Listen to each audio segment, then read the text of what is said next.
You're listening to the Collected Podcast, bringing you inspiration and resources to help you discover and live from your truest self. Follow along on social media at Collected Workshops, and be sure to visit thecollectedpodcast.com for show notes and to learn more. The Collected Podcast is brought to you by the Gebhardt Schleip Group at Baird Financial, delivering personalized financial advice that helps clients reach their long-term goals. Visit gebhardtschleipgroup.com or see our show notes for links and to learn more.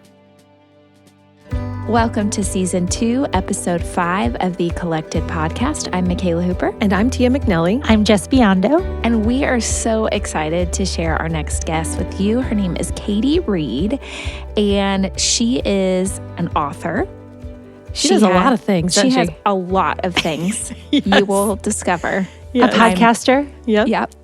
I have been actually really wanting to know and meet Katie for a long time because she's a fellow Hope writer. Yeah, so we're excited for you guys to hear about the concepts in her new book, Made Like Martha. And she's going to tell you about a little secret operation she's been working on that's kind of fun here at Christmas time, too. So here's our interview with Katie Reid.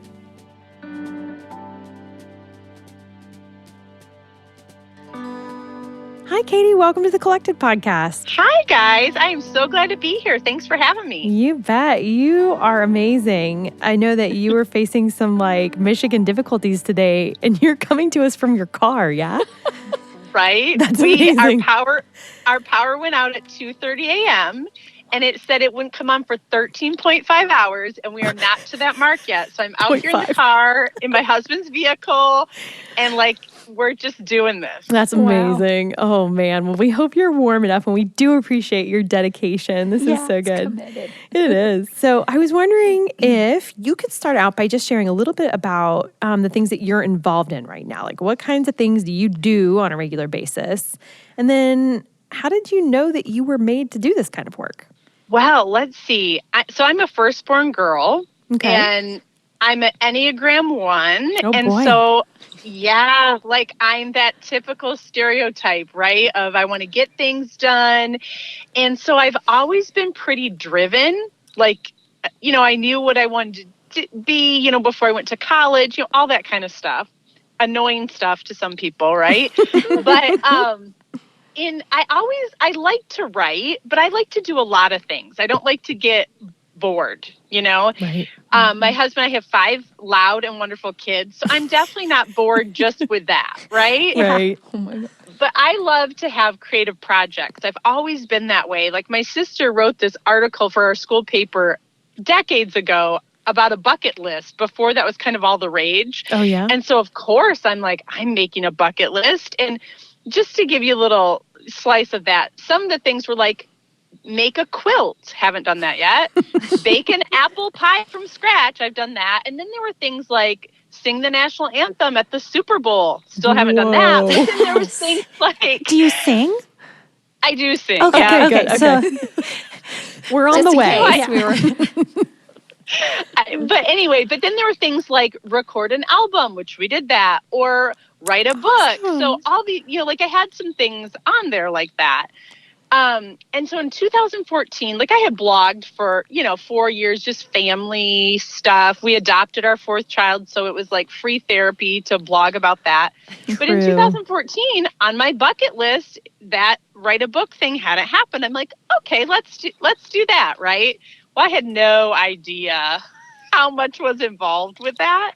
And I joke with my husband because we're pretty good at communicating, but I really started a career without asking his permission because I didn't know it was going to turn into that when I, said I was going to write a book. I just thought I would write that, I'd check that off the list, and I'd move on to, singing at the Super Bowl or something, or the quilt, Or the apple pie. Yeah, I did the apple pie. So, okay, check. Anyway. Oh, that's great. So I had always liked to be creative, and I started writing, and my husband was like, wow, you are happier because I had this creative outlet. Well, pretty soon I became a workaholic with it. And I used to be very judgmental about people that were workaholics. I'm come on, your family's suffering. Well, sometimes when you work from home or you do something from your home, people don't see, from the outside that you're workaholic, but I was like writing into the wee hours and getting up early and just not emotionally available for my family like I should have been. And so I still have to work on that. Like, I don't like to stop a project halfway through or partway through. And when you write a book, like, that's a very long project. Yeah. Like, you need to know when to shut it down, right? And revisit it. And so I remember praying this prayer and I was like, God, I know I need to get healthier, but I don't know how. Like, and there was things I did know what to do, but I couldn't do it, which was like true signs of an addict, right? When like, you know the right thing, but you're just not doing it. So I remember going for a run because I was training for a half marathon during this time. Like, do we see a problem, right? Overachiever. I always joke that I have overachiever in Hebrew, like tattoo. I really don't. But anyway, so I was running and I was like, God, I'm really scared to pray this prayer, but will you bring my heart back home? And, you know, I didn't know what that would take. I mean, surely I needed his discipline because it was not working on my own. And wouldn't you know, my husband and I got away for a little getaway and, pregnant at the age of 38. And so that was God's answer to this prayer. Like, when you are pregnant, like this time I didn't feel well. So I wanted to be home. And it was just this gift of grace God gave me because it reminds me of the prodigal son story, right? The prodigal son, had lived this life, wayward life, came home and the father clothes him, with a robe and has this feast for him when he deserved punishment. And I feel like that's what God did with me as well. He's like, how about new life? Wow. And it was just this grace, and so it's encouraging interesting because our daughter's name means spiritual freedom. And right around that time, God gave me this revelation of grace. And that ended up being a lot of my book, Made Like Martha. And so here I was trying to write this book. And this whole time, God wanted to bring my heart home, giving me, I mean, of course, a daughter, family, but also the byproduct was this, be able to speak to something that I had walked through, and just this new revelation. That's amazing. Sorry, that's kind of a long story, but no, it's great. There you go. Beautiful. What's the name that means spiritual freedom? It's Lark. Her name's Larkin, and we call her Lark. Oh, I love that so much. Oh, wow. Yeah. Beautiful. Yeah, that story just really encouraged me because I think we can all get to a place where we know that we've gotten ourselves into a hole. Like we dug it, we jumped in and we kept digging. And it's like, Lord, I see this. I see that I did this. I know that I probably need to learn how to stop doing this and that there's more, even on a spiritual level, that you want to teach me, not even so much practical, but I know that I'm going to get what I deserve. That's my thinking when I get into, and I'm kind of in a place like that right now. And the fact that you can just count on there being unconditional grace, that we don't have to be afraid of dad, he's going to be so good to us when we come home. Yeah. I love that. And I think, I was just going to say, I think part of it is women in this day and age are in this exciting time, right? There's so many opportunities, which is thrilling, but so many of us are trying to be every woman, which God never asked us to, right? We're trying to, sew the own clothes and grow our food from the garden and write books and, have an Etsy store and all the things. And it's like, there's wisdom in, okay, God, what do you have for me? And sometimes, I have a very full plate. Like I do a lot of things, but I don't want to abandon my post at home for my post online. And I think I see that trend, right? Because we're kind of like, oh my goodness, we have all these opportunities. And here's the thing, I'm not going to lie. Like I like getting likes and thumbs up and shares and to write something and it stay nice and neat. Yeah. When I pick up my home, it's going to get messy over and over and over. And I'm getting eye rolls, not pats on the back, right? Wow. And so I think there's that temptation to disengage, right, from the things we've been entrusted with because it's hard. And it's not as affirming sometimes, to raise a human up through the age of 18. You don't always get those pats on the backs and gold stars along the way, but man, how important is that? Wow. Yeah. So true. Earlier, you mentioned how once you finally rested and, through the process of having your daughter, that's when the book really came together and God gave you the clear message for the book, once the striving stopped. So could you tell us a little bit about what the message of that book is, Made Like Martha, kind of the premise behind it? Yeah, well, so there's a story in the Bible in Luke 10:38-42 of these two sisters. Jesus is friends with them, comes to their home. Mary's listening at Jesus's feet. Martha's busy getting things ready for her company. Well, I totally relate to Martha, right? It's like, we got to do stuff. And she asked Jesus to tell her sister to help her out, basically. And I so wanted Jesus just to say, hey, Mary, get off your duff. Go help your sister Martha. But that's not what he said. But I wanted to look at Martha because I'm like, there's got to be more to her, right, than just this one instance that we've criticized over the centuries. Yeah. And so God showed me in John 11:5, it says, Jesus loved Martha, Mary, and Lazarus, who's their brother. So he dispels any of our issues, right? It's like he loved her. And then in John 11 and 12, it talks about his encounter with her. And so I wanted to kind of give this pardon to Martha of there is nothing wrong with being a doer. But I think where we get tripped up is in that striving. Am I striving for God's love? Am I striving for people to like me?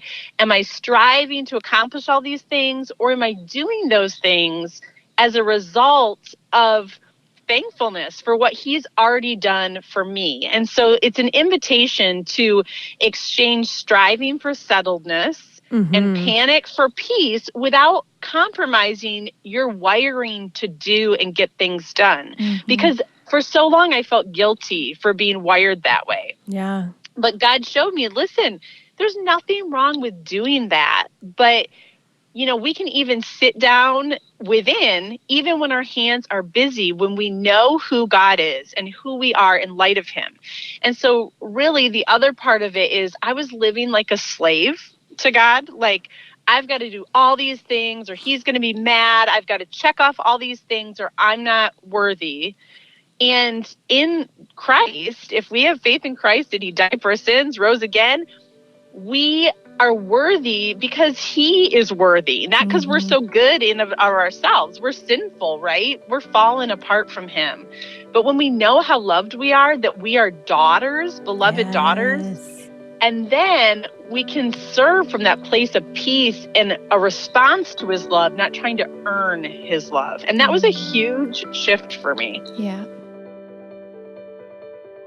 Once again, we want to share how very grateful we are for our sponsor, the Gebhardt Sleep Group of Baird Financial. We are learning so much simple and valuable knowledge from David Gebhardt. He is ready to answer our questions at any moment, and we've even been taking some of yours. So if you have a question for Dave, go ahead and email him, or you can even email us at hello@collectedworkshops.com and we can forward that on for you. So in this interview, Katie's talking a lot about being a doer, but it's hard to do a lot with your money if you're constantly overanalyzing or trying to control it or not releasing it to the Lord. And I think being able to do that more easily means having a plan.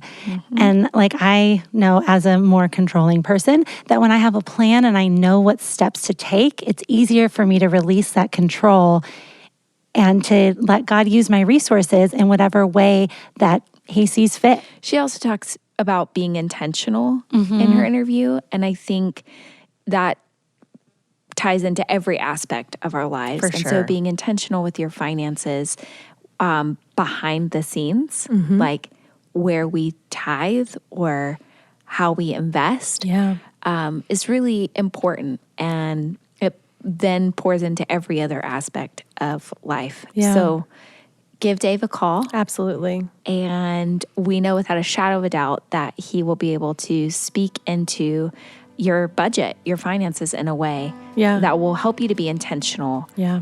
in that aspect of your life. Absolutely. Give them a call, guys. 704-571-7398.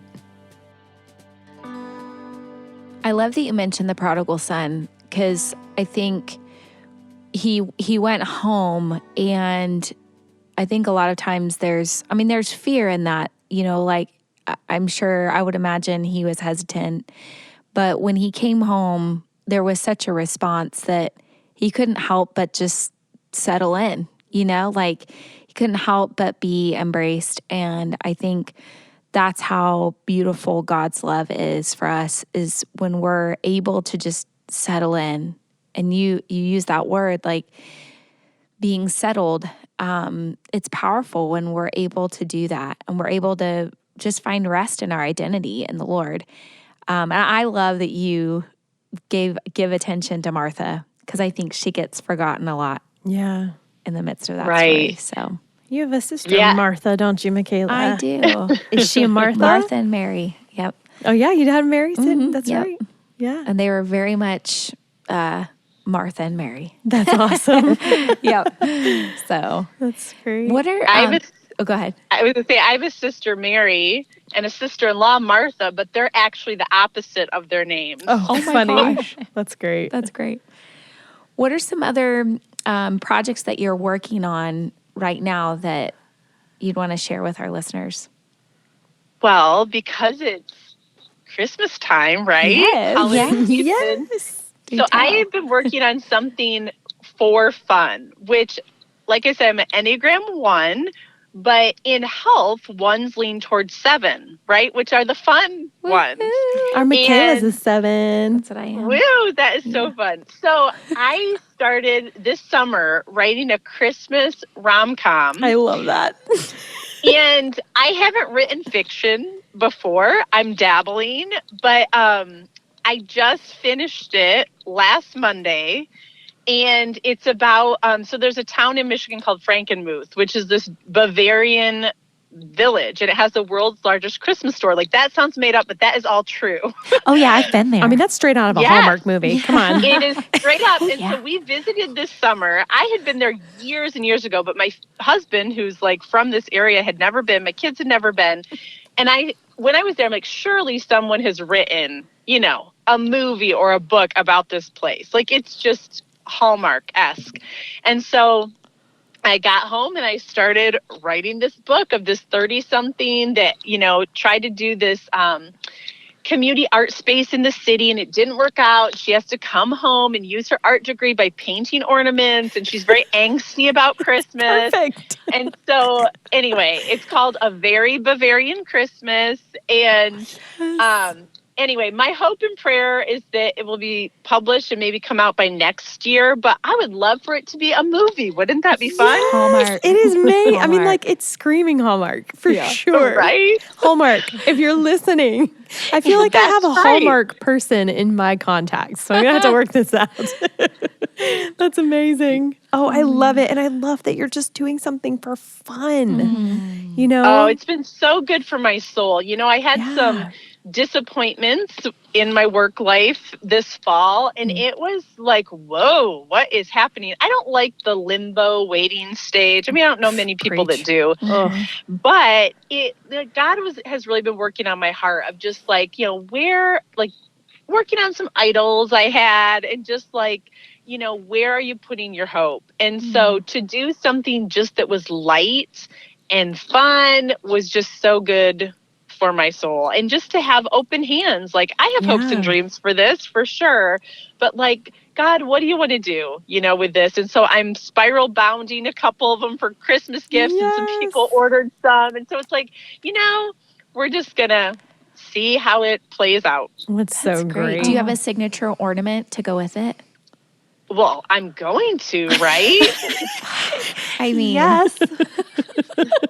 Jess can hand letter this. I gotta if you're work interested. I gotta work the Bronner's angle. I haven't pitched this to them yet, but so you guys can pray about that. Okay. All right. Oh, we will sure. be. We will be. Yeah. So just circle back for just a second. You mentioned you went through a season of disappointment. And I know around this Christmas season, there's so much joy, so much togetherness, but there can also be a lot of disappointment for people. If someone is struggling through some disappointment right now, what kind of word of encouragement or wisdom would you have for them?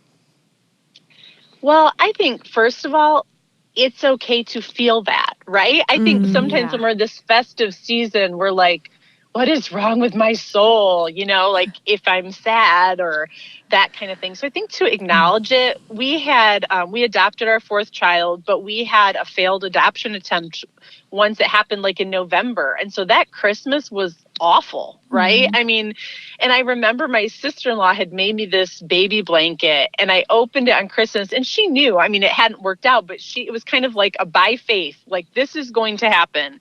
And I remember opening it in front of my husband's extended family and just like, oh, here comes the ugly cry and I can do nothing to stop it. But it was just so validating. So I think even if you know someone that's experiencing disappointment and grief, to acknowledge that, like, this is probably really hard for you and I'm sorry, like to see their grief. But if you're the one grieving too, we had my friend and I host a podcast called The Martha and Mary Show, and we had a guest on who has been widowed twice, and it was in 4 years' time, and like crazy story. But she was talking about, for her, what really helped was to make some new traditions, to not necessarily do the things they had done when their loved one was around, but what they did is they painted a Christmas tree on the wall. And instead of buying one, like they just did something totally different, and they got Chinese food, and they just created some new memories. Because sometimes I think we can rehearse our grief over and over, and that can get us stuck. But to do something out of the ordinary, maybe, you go, I don't know, if you can afford it, go to a hotel, instead of being at home that day, if that's a trigger. And one time, this might not be popular, but I remember when we were having all these adoption disappointments, our family did Christmas on December 18th. Because we just needed, that song, we need a little Christmas right this very minute. We needed that. Brilliant. And like, I think some people judged it, but it's like, it didn't matter. We just needed some fun. And then I think we slept in, on Christmas morning. That's so good. But I think no one has to be the boss of you with Christmas, and it's like, what works for you and your loved ones. And also, I think we can get so bogged down with, I've got to do all these traditions. I've got to check off all these things off my list. And our family keeps Christmas pretty simple, because otherwise I feel like it takes the joy out of it. Like if we don't have time to sit and stare at the tree, it is too busy, right? Yeah. And so that's exactly how our family operates too. I feel you. We keep it very simple. Yeah. It's a choice. Because you don't, and it goes by so fast anyway that it's like, it's good to linger. Yeah, for sure. That was good. Somebody needed to hear that, I think. For sure. I don't know, something as you were talking, I started to feel very choked up and emotional, and not really sure why, but I think something about that, there's just freedom in, like, you don't have to do it because you've always done it, or it doesn't have to look a certain way. I don't know. And I'm not like grieving right now. Well, your family's in a different place though. That is true. Yeah. And we don't celebrate Christmas on Christmas Day because we're not all together. Yeah. So this year we're celebrating it on the 27th. There you go. Yeah. And so you make it work. Yeah. And we celebrate Jesus all year long anyway. Yeah. Right. I just appreciate you sharing about, even like, I kept thinking the grace that we can give ourselves in the midst of something that's really hard, to just be where we're at. And, like you said, when you started talking about disappointment and how it's okay to feel bad, like what you do with that is important, but it's okay. Yeah. And I just think sometimes it's hard sometimes to give ourselves grace to feel that, but it's so valuable. So definitely. Yeah. And I think in our American culture, we try to rush grief, right? Because it makes us uncomfortable. And I remember my husband and I were interviewing Ryan Dobson, and he was talking about going to counseling and how he had all these crazy things happen to him. And he told his counselor about it. And she's like, wow, like, of course you feel sad. These are really sad things. And there was something about, it was just this pivotal moment in my life. I'm like, how many times do I try to rush through something, try to make myself better, and then it's like, but wait a minute, what happened was really sad, and it's actually emotionally healthy for me to stop and feel sad about that. Yes. Because I don't know if you guys have experienced this, but a lot of times I'll kind of shove the grief and try to I'm a survivor and just keep going. Yes. It doesn't work. And then it's like all of a sudden that grief, it's still there and it oozes out in other ways. Yep. But had I stopped and really dealt with it, I'd be in a healthier place down the road. Not that you're not going to, of course, I mean, grief, it doesn't just have an end date, right? Yeah. But I think so many times we just like to realize like, wow, that was really, really hard. And it is healthy to feel sad about that. Yeah, that's good. Yep. Well, so speaking of being healthy, pivot just a little bit here. So what are you going to ask? I know. Well, I think it's good for us to kind of think about when we're saying yes to God and we're looking at not going after everything and we're, being mindful of not being overachievers or workaholics, we're wondering what are things that you had to release so that you could keep saying yes to God? What were the no's in your life? And how did you get to the point of being able to say no in order to give your best yes to God? Saying yes to God is what we're about at Collected. Yeah. Well, I'll get to that, but I want to give just 3 quick things. 3 powerful words we all know but don't use well, right? Is yes, no, and help. So we want to say yes to God's assignments, right? We want to be obedient. We want to say yes to him. And sometimes that means yes to taking out the trash, right? I'm not saying we're going to avoid that, but there's big yeses and small yeses, but we want to say yes to him. But we want to say no to guilt and manipulation. Amen. And there's so many times I have said yes just because I thought I should do something, right? These weren't things God was asking me to do. This was like, will you bake 200 cupcakes for your kid's school party, right? That I did not feel convicted to, but, maybe I said yes because I wanted to look good, or whatever. So we want to say no to those things that we're just adding that extra weight that maybe God has never even asked us to do. And then the last one which is hard, I think, especially for me, is to say help, right? Because delegation is not weak. It's actually wise. And if we are trying to do everything for everyone, why would they need a savior? My friend Jamie Amory talks about that in her book, Sacred Ground, Sticky Floors. She said, if we give our kids a warm chocolate chip cookie and a Band-Aid for everything, why would they ever think they need Jesus? And so it's like, isn't that good? That's funny. Oh, that's good. That's great. But just that we want to say help when we need help. And so if we're in a busy season with work, to communicate with our people, right? Of like, hey, I've got this deadline. Could you guys help cook? Or, can we figure out something with meals? Because that's probably not something I'm going to be able to do well. But for me, with writing this rom-com especially, like I did the NaNoWriMo. Do you guys know what that is? National Novel Writing Month. Yeah. And that's a lot. It's a lot. You write most of the book in 1 month. And so it was crazy, but I had to say no to a lot of things to be able to get that done. And one of those was I wasn't on social media very much because it was like, if I'm going to get this done, like I cannot be looking at Betty Jo Cousin's wedding, right? In Hawaii. Like, sounds great though. It does sound great, right? But we need and I had to stop kind of looking at what everyone was doing, like my colleagues, because have you ever noticed, my sister and I talk about this a lot, all of a sudden someone will come out with a new product or a new book or a new fabulous thing. And you're like, how did they do that? Yeah. Well, they've been saying no to a lot of other things. They're probably not doing all the things they always do. And some of us feel like we're missing out because we're constantly surveying what everyone is doing, that we're not like putting our hand to the plow and getting it done. And so I just think comparison can get me all the time, right? Sure. And so it's like, just like, what is my goal? I think Kat Lee talked about this at the Declare conference. Sorry for whoever's doing the show notes. I know, you've got a lot of good stuff. It's great. But she talked about a power hour, and I am still not great at this, but basically you just set your timer for an hour and you focus on one thing, which I don't know about you guys, but I'm the kind that has like 8 tabs open on the computer at a time. Yep. But to focus on one task. Now, if you get that task done before the hour, great. Move on to the next thing, not the next 10 things. And so I think that's just a way of like, all right, I'm going to focus on a singular thing until I get it done. Now, of course, you could get interrupted and that kind of thing. But really, you have more momentum when you're not trying to do so many things at once.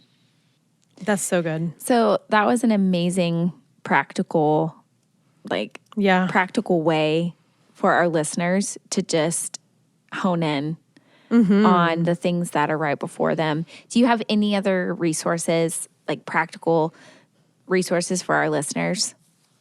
Well, a couple come to mind. So this book has been out for a while, but it's called God-Sized Dream, or You're Made for a God-Sized Dream by Holly Girth. Love that. And I highly recommend that book. I mean, I remember reading it and going, how does she know this is how I'm feeling? It's a great book.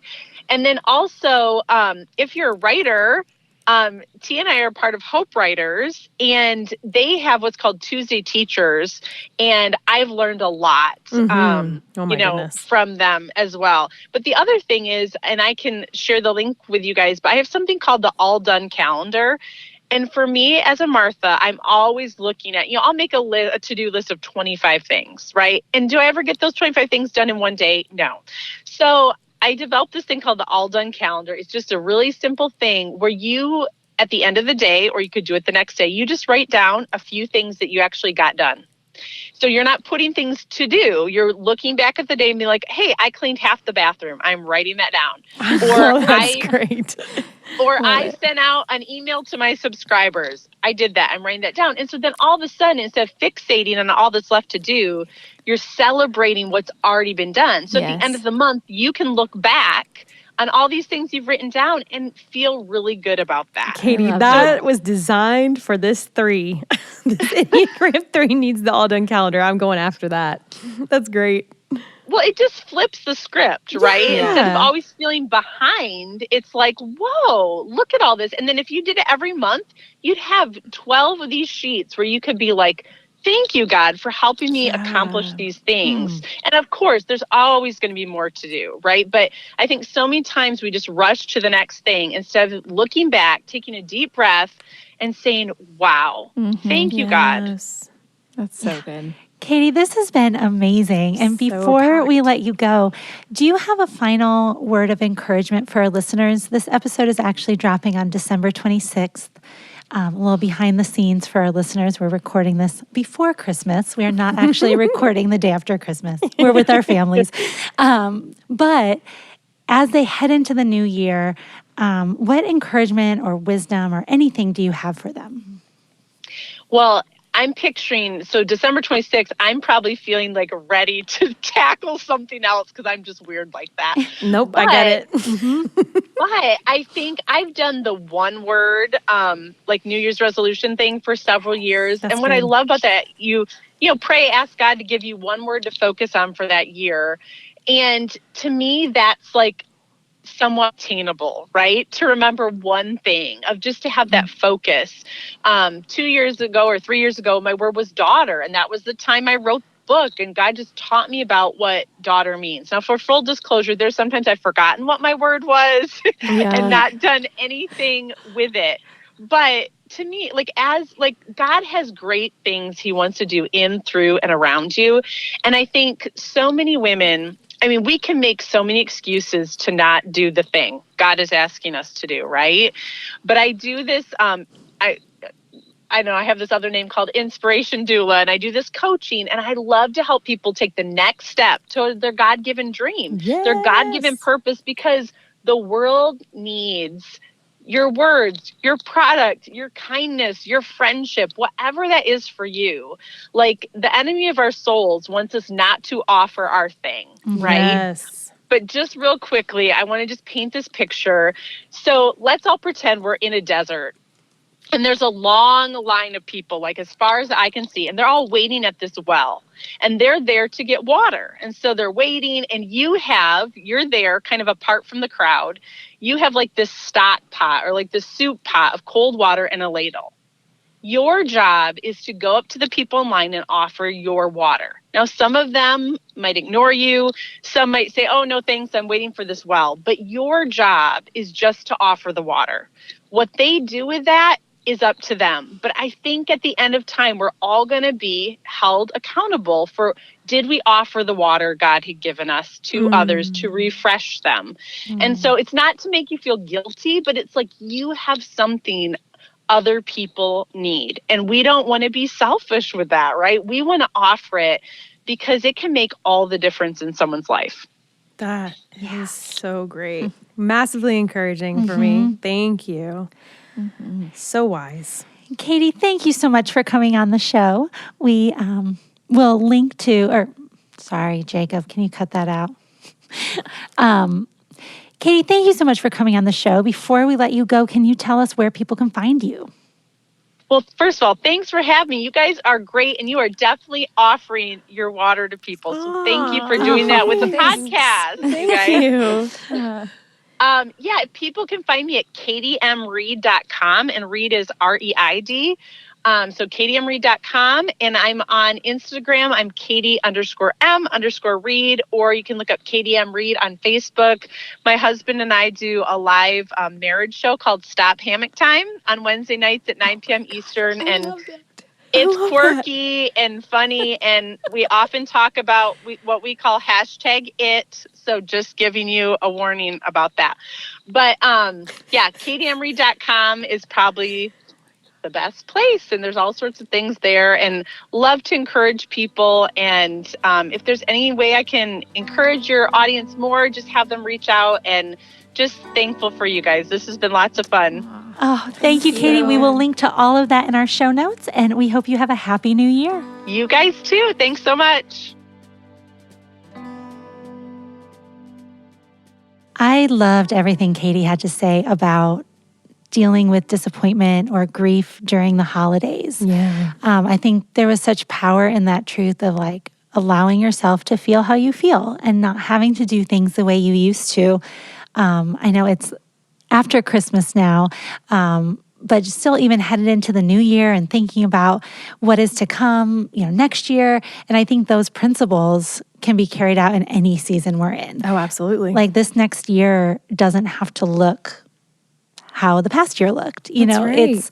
It's something new and fresh in front of us, and that can be exciting, that can be scary, but it's okay to feel however you're feeling about what is ahead of us. She said something that this just happens sometimes when our guests are speaking, where we feel like that was powerful, and that was for someone who's listening to this. She said that God has great things He wants to do in, through, and around you. And listeners, each one of you take that in, but I think there are some that really needed to hear that God is doing and wants to do great things in, through, and around you in the coming year. So press into that. Ask Him what that means. Ask Him what that looks like. And let us know how we can pray for you in that. You can always email us at hello@collectedworkshops.com. And Katie mentioned how she has a word for every year. And if you want to try that and seek the Lord for your word, we have an amazing resource that Tia created on the Patreon site. And so if you become a patron and support us for any amount a month, you can get access to this resource that will walk you through this incredible process to help you hear from the Lord about what is to come for the next year. And it's just a really powerful resource that's only available to our patrons because we love them so much. Yes, we love all of our listeners. Yes.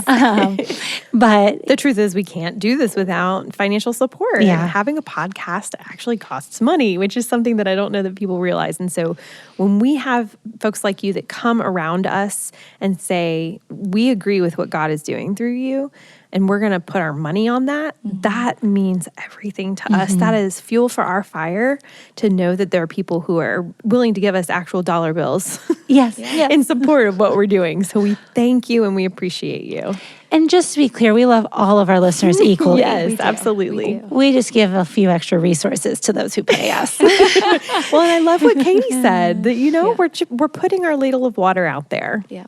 We're putting it out there, and we're so grateful that it's serving you, that it's quenching your thirst. Who knows, maybe it's even letting you realize that you want more. So be sure to check out the show notes and go and click those links, find the people that we talk about, dig in. Yeah. We just want you to know that as we close out this year of 2019, that we're praying for you and we're believing God's very best for you in this new year of 2020. So happy New Year to you. Yeah. See you next year. Thank you for listening to the Collected Podcast. Be sure to subscribe, rate, and review. And if you like what you've heard, we'd love it if you would help spread the word. Check back here for weekly episodes dropping every Thursday. You can follow Collected on social media at Collected Workshops. The Collected Podcast is also on Patreon at patreon.com/thecollectedpodcast. That's Patreon. Become a patron for as little as $1 a month to gain access to bonus content, early bird ticket sales, exclusive contests, and more. You can also find Tia at Tia McNelly Notes, Jess at Spreza Foundry, and Michaela at The Creative Space NC. Collected proudly supports and partners with Flourish Kenya, a nonprofit working to prevent and support unplanned adolescent pregnancy in rural Kenya. Learn more at flourishkenya.org. The Collected Podcast is brought to you by the Gebhardt Schleep Group at Baird Financial, delivering personalized financial advice that helps clients reach their long-term goals. Visit gebhardtschleepgroup.com or see our show notes for links and to learn more. The Collected Podcast is recorded and edited by Jacob Early. Music is by Asaf Alan.